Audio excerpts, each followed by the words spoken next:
I'm here at Strike Kings in Bradford with the one and only, the Bradford knockout artist, Jerome Conley. Jerome, so nice to meet you again, my brother. Nice. So listen, I was first going to chat to you about the fight that you had on Combat Challenge, but since then you've had another fight, so you're like bloody Mr. Highlight Reel. So we're going to break down both of them, my friend. So on the first one we'll talk about the Combat Challenge, which was in November. November 17th. Do you know who it was that you fought and what did you know about him? Can you remember? I forgot his name, man. It were... Brother, how can you forget his name? I don't know. I tell you his name. Ryan Stringer, yeah, that's the one. Okay. Tommy Stringer, I don't know. Ryan Stringer. So what did you know about Ryan? You know what? I didn't know about him. I tried seeing if he had a few fights. Yeah. I couldn't find out. I just knew that he looked healthy. Yeah. He looked like he was ready to fight. So I thought, right, it's gonna be an hard time. Because I could only see photos of him and he looked like a big, strong man. Yeah, yeah. So quite tall as well, wasn't he?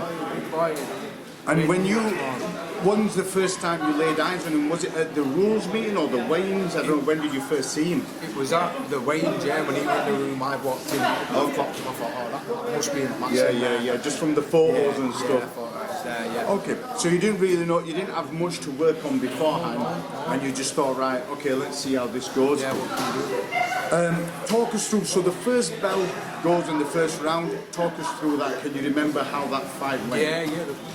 As the first bell went, I was just trying to see what he did, what he's coming with, what moves.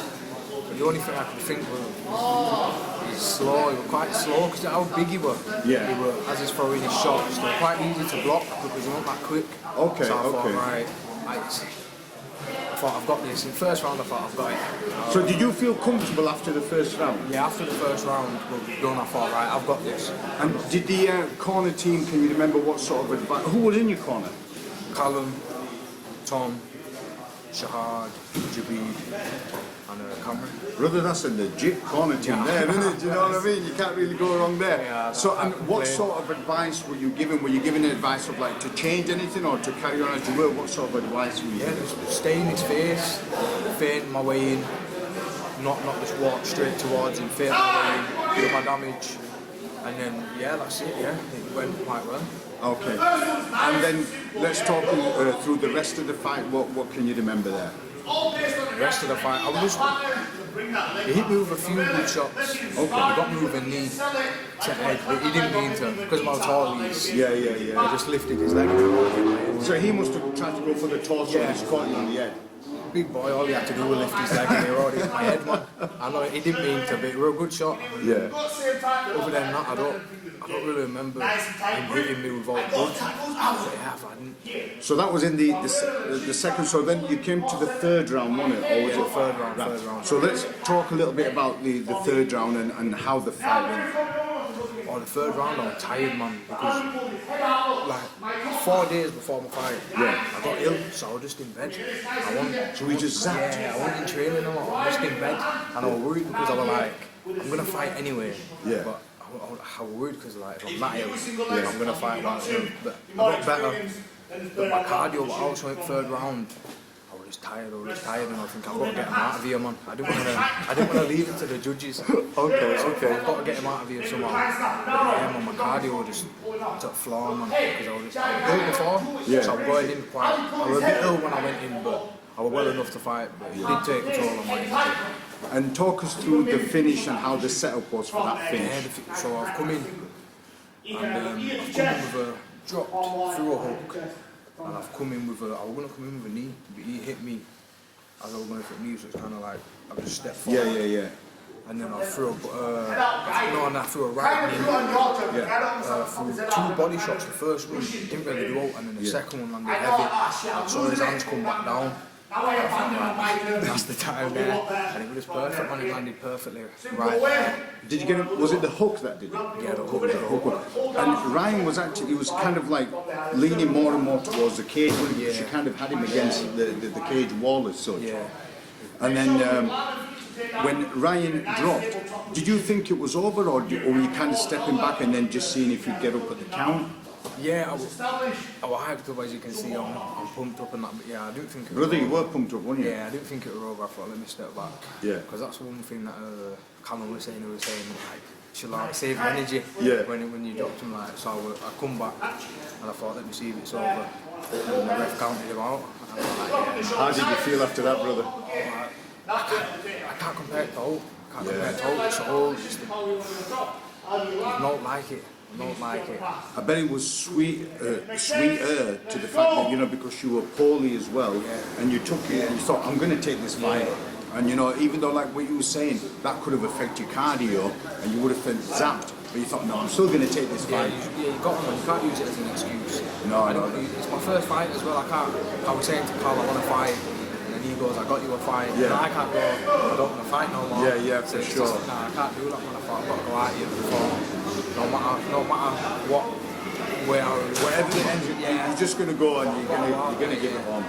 All right, well, that was amazing. And then I was going to catch up with you, but since then, you've had another fight over the weekend. You fought on PCFC. So who was that you fought on? Who was it that you fought against? This was a lad called Yusuf Stout.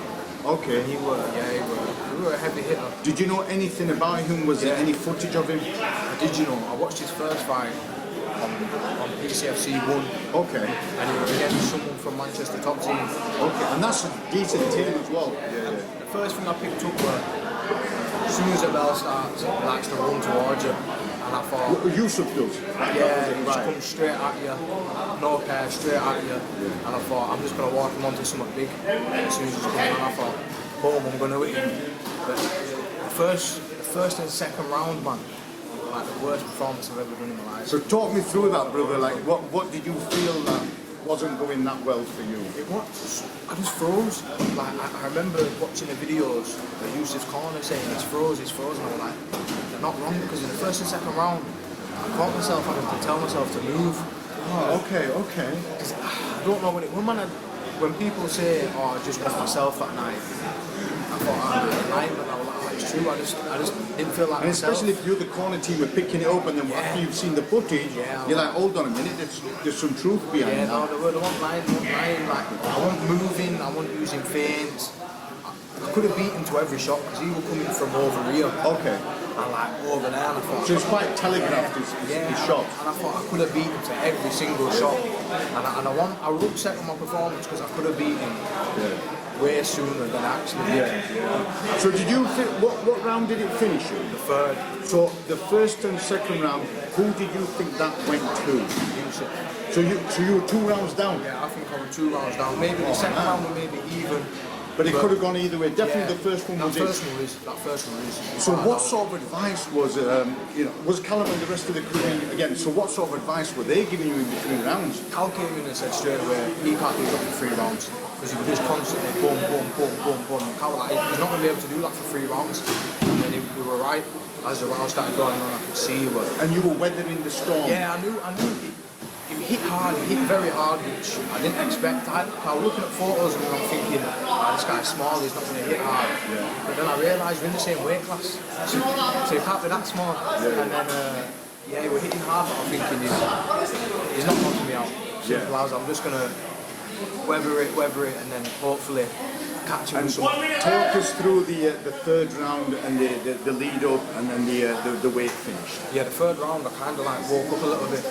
So in the first fight I had with the other guy, I made him realise he was in a fight. Okay. This one, Yusuf, made me realise I was in a fight. Yeah. So in that third round I was like, right, I've got to win. To give yourself a bit of a pep talk to say, come on, what's going on here? I've got to do something here because I feel like I'm down. I was telling myself, I'm losing this fight. Yeah. So then in the third round I was kind of moving around a bit more, measuring him. Yeah. And then you see he was dropping his head. And each time, and Carl was saying he keeps dropping his head proper low every time he's throwing everything. It's like that dropping. And as he's coming, I just measured it up with my arm and it's dropped and boom, I hit him with a shot. And yeah, man.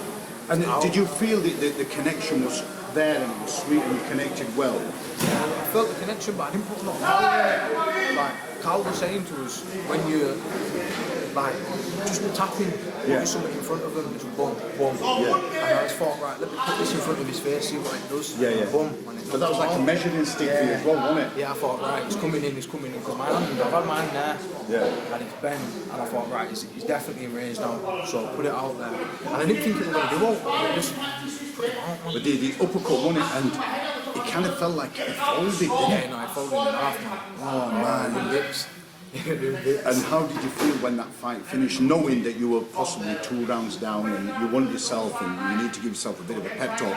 How did you feel at the end of that? It felt good to knock him out. And was it a relief as well? Yeah, a relief. Because I was happy, I was glad to, I looked over.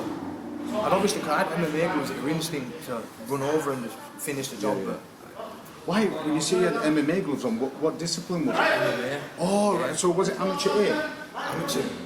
So what, no, headshot stood up and headshots on the ground? No, headshots. Ah, so headshots stood up. So you had the smaller gloves, you didn't have your boxing gloves. Yeah, So they would have been those 6-hand like MMA sparring gloves, weren't they? Oh man, so the connection. And also, because they're a bit smaller, it's harder to kind of stop them coming through the gap as well. That would happen as well. I'm used to doing that, but with MMA gloves, everything can slip. Yeah, man. Yeah. And your celebration, brother. You know what I mean? I loved it, man. I loved it.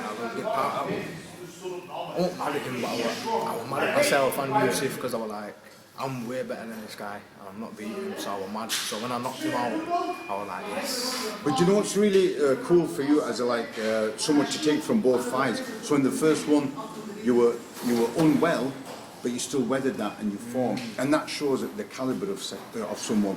And then in the second fight, it wasn't going according to plan, and you kind of felt like you'd lost the first, second could have gone either way, and then you had to bring it to him. And sometimes you got to take that risk to get that sweet reward at the end of it. Yeah, you know what I mean. Well, Jerome, you did amazing, brother. But also, anyone, right, on Combat Challenge, when they fight, they win, and we have this podcast. Brother, I have a gift for you. You know this. You know this, brother. We have these hoodies to give out. So I've got a hoodie for you, and then have a look, and then if the size ain't right, we'll get you another size. But there you go, brother. Combat Challenge hoodie. Jerome, thank you so much for this podcast, and I look forward to seeing you again, my brother.